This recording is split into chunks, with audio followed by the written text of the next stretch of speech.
No, so ngayon dito sa mundong ito na hindi talaga natin maiwasan na di makikita na mas minamahal ng bawat tao or ng siyang katauhan ang kasamaan kaysa mismo sa paggawa ng kabutihan, no. Minsan din yung mga profesyon ginagamit din ng mga tao upang sila ay magiging mapagmataas, upang mga api na lang sa mga nasa baba or mga mahihirap, no.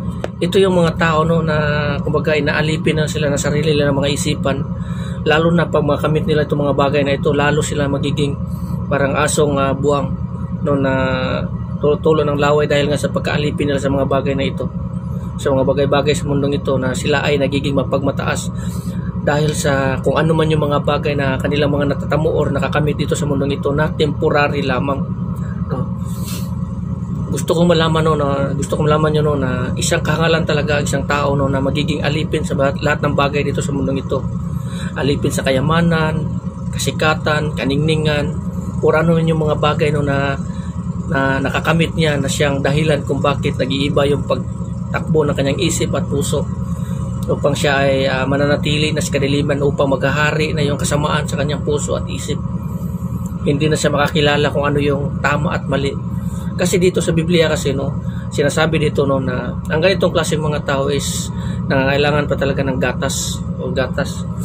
Kasi ang tao na nangangailangan pa ng gatas ay isang sanggol na hindi pa naka-extinguish o hindi pa niya alam kung ano yung tama at mali. Pero yung mga tao naman na kumakain na ng mga matitigas na pagkain, ito yung mga tao na nasa saktong edad na siyang naka-extinguish or alam na niya kung ano yung tama at mali. So marami sa atin dito sa ating mundo na ganito, no? Mga tao na hindi talaga alam kung ano yung tama at mali. Kasi nasabi ng ating Panginoong Jesucristo na para sila mga bata na naglalaro doon sa merkado, na sumisigaw doon sa kabila na ganito, ganyan, di ba? So lagi natin tatandaan na dito sa mundong ito, pinapahari ng bawat tao ang kasakiman, kasamaan dito sa mundong ito. Huwag nyo sanang ituon yung bawat isipan nyo sa mga makamandong bagay na ito. Lagi nyo talagang isipin, hindi tayo habang buhay dito sa mundong ito, after ng kamatayan natin, naharap tayo sa Panginoon. Diyan mo malalaman ang katotohanan sa likod ng kasinungalingan na iyong ginagawa dito sa mundong ito, kung paano ka binubulag ng kasinungalingan, kayamanan, o ano man yung mga bagay na karangyaan, kaningningan dito sa mundong ito, na siyang ino-offer o yung nakakamit mo dito sa mundong ito. Lagi niyong tatandaan yan, matindi ang hatak ng isang tentasyon kaysa mismo sa paggawa ng kabutihan. Matindi ang hatak niyan. Kasi si Satanas mismo is umaalab yung desire niya na ibigay niya ito sa lahat ng mga tao na gusto o nang nanais ng mga bagay na ito, upang yung tao na yan hindi na makakakilala kung ano ang tama at mali. Dahil kung ano yung mali, yun na yung ginagawa. Ganito ang buhay dito sa mundong ito. Minsan mamamangha ka or maiinggit ka doon sa mga tao na nakakamit ng mga bagay na ito. Ang sanabi sa atin sa Biblia sa Salmo, huwag mong kainggitan ang mga taong yumayaman or ano man yung nakakamit nila, kasi hindi mo alam kung anong kahirapan or anong kaawaan or anong kaparusahan ang naghihintay sa kanya sa hulihan. Dito sa mundong ito, sasabihin natin, yumaman ka, naging masaya ka, nakamit mo mga bagay na ito, lahat ng karangyaan, kaningningan, kasikatan, nakamit mo, natanggap mo. Sinabi mo pa sa iyong sarili na bliss ka, pero hindi mo alam kung ano ang kahihinatnan ng buhay mo after mo matatanggap ang mga bagay na ito. Kasi ang paghari ng Panginoon ay nasa bawat puso ng tao, kung paano nila tinanggap ang Panginoong Jesucristo sa bawat puso ng tao. Kaya nga sinasabi ng ating Panginoong Jesucristo, siya na may meron, babawas pa, kukunin pa yung meron sa kanya, at siya naman na wala is dadagdagan. Kung ano man yung meron ka, kung si Kristo wala sa puso mo, mayaman ka dito sa mundong ito, mahirap ka talaga pagdating ng araw sa kaharian ng Diyos. Kasi ang sinabi ng ating Panginoong Jesucristo, Kawawa ang isang tao na mayaman dito sa mundong ito pero mahirap doon sa kaharian ng Diyos. Lahat ng mga tao na nanampalataya at sumusunod sa ating Panginoon si Kristo ay yumayaman. Hindi yumayaman sa mga salapi dito sa mundong ito, kundi doon sa kaharian ng Diyos. Kasi sila ay matatawag na mga anak ng Diyos. Pero yung mga tao mayayaman dito na hindi kinalulugdan ng Diyos, ang kanilang mga ginagawa ay magiging mahirap pagdating ng araw. So nangangahulugan yung mga tao na yan ay hindi makakapasok sa kaharian ng langit. Kasi dalawa lang ang patutunguhan ng isang tao. Kung ang isang tao hindi makapasok sa kaharian ng langit, alam nyo na kung saan patutungo yan, kaparusahan. Kaya kung ano man yung meron ka, kaya kung ano man yung meron ng mga taong ito, yung bumabagsak sa kaparusahan, kung ano man yung meron sa kanila, kahit kunting saya, kukunin pa sa kanila yon at papalitan ng lahat ng pighati at pag-iyak at pagtatangis sa buong walang hanggan. Tapos i-compare nyo yung buhay nyo doon sa kaharian ng langit kaysa doon sa mga tao na nalalaglag sa impyerno. Ibibinta nyo yung kaluluwa nyo sa kaunting halaga ng salapi upang kayo ay magiging alipin ni Satanas sa pamamagitan ng kayamanan, kasikatan at karangyaan, katulad ng mga nangyayari sa mundong ito ngayon. Katulad ng mga celebrity na patuloy kayong ini-entertain upang mapalayo yung puso nyo sa Diyos at ma-distract kayo doon at ma-attract kayo sa kanilang mga ginagawa dito sa mundong ito.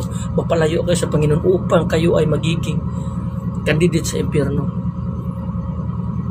Lagi niyong tatandaan yan. Ang kabayaran ng kasalanan at kamatayan dito sa mundong ito, wala tayong matatamo. Huwag kayong magpapabulag sa mga bagay na kung ano man ang meron o natanggap ng isang tao sa mundong ito, sa kapitbahay mo, kaibigan mo, or sino man yan. Huwag na huwag kang magpapaalipin. Huwag na huwag kang malilinlang o huwag na huwag kang maiinggit sa mga bagay na meron ka dahil hindi mo alam kung anong kaalautan or anong kahirapan or anong punishment na naghihintay sa kanya sa hulihan. Huwag na huwag mong itatak sa puso mo yung inggit or yung gusto ko magsikap na magiging katulad ako sa kanya. Mas mabuti pa na mas manatili ka dito ngayon sa sitwasyon mo kung anong meron ka, kung saan may malinis yung isip at puso mo, mapayapa, malapit ka sa Panginoon. Kaysa doon, andun na sa iyo lahat ng bagay. Kakaya mo pa kayang tumawag sa Panginoon? Siguro kaya mo tumawag sa Panginoon, pero hanggang sa labi mo lamang yan.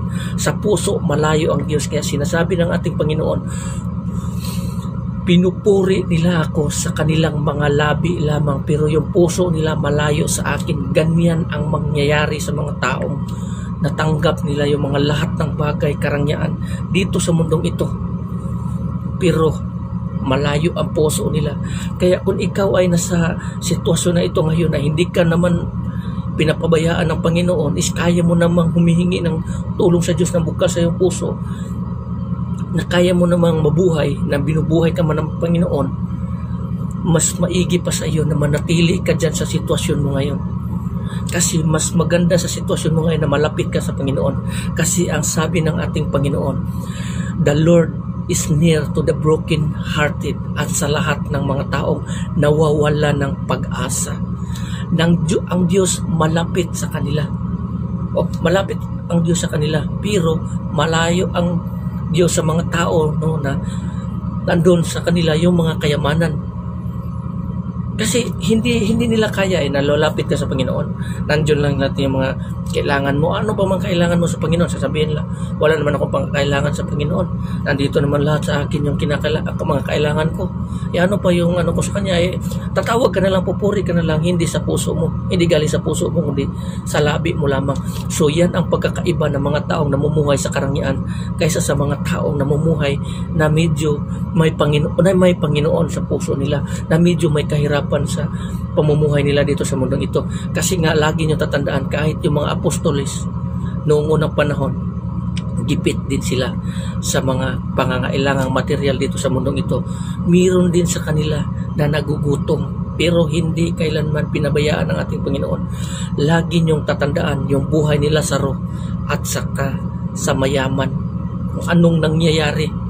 Yan ang mangyayari pagdating ng panahon. Dito sa mundong ito, pinapahari ng bawat tao na sumasampalataya kay Satanas o sumusunod kay Satanas. Pinapahari nila yung kasamaan. Ini-encourage nila yung mga tao to earn money. Magpayaman kayo na ganito, ganito, ganyan.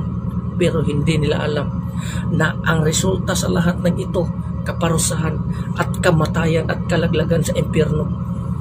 Siguro sa ngayong sa mundong ito, sa buhay na maikli lamang na ito, makakamta nila ang lahat ng kasiyahan, kagustuhan sa buhay, karangyaan. Komportable siya sa buhay na ito, parang gusto nilang dagdagan pa yung buhay nila at ayaw nilang lumayo dito sa mundong ito. Pero yung mga tao na sumasampalataya sa Panginoon, mas piliin pa nila na mawala dito sa mundong ito kung saan puno ng kadiliman ang mundong ito at mamumuhay na kasama ang Panginoong Hesukristo. Palagi nilang inaasam ang kamatayan at makasama ang Panginoong Hesukristo kaysa doon sa mga taong namumuhay na wala na talagang kailangan na ano pang bagay na gusto nilang mananatili dito kasi nandito na lahat ng kailangan nila. Hindi nila alam ang kanilang ginagawa or iniisip or takbo ng kanilang isip na inaalipin sila mismo ni Satanas. Inaalipin sila mismo ng sarili nilang pag-iisip na pagdating ng araw, aanihin nila kung ano man yung itinanim nilang kasinungalingan or kabulastugan na ginagawa nila dito sa mundong ito. Pagdating ng araw na matutupad na ang salita ng Panginoon na nakasulat dito sa Biblia, magpagdating ng araw. Lahat ng mga nakasulat dito sa Biblia, pagdating ng araw, yan ang gagamitin sa mga tao upang siya ay hahatulan according sa mga nakasulat sa Biblia at sa mga salita na lumalabas sa mga bawat bibig ng bawat tao sa mundong ito. Yan ang maghahatol sa kanya pagdating ng araw. Nahaharap sa kanyang Panginoon, sa kanyang Creator, kasi sinasabi dito sa Biblia, minsan lang mabuhay ang isang tao at isang bisis lang mamatay, and after that is judgment. Iyan ang mangyayari dito sa mundong ito. So hanggang dito na lang. Maraming salamat and God bless everyone.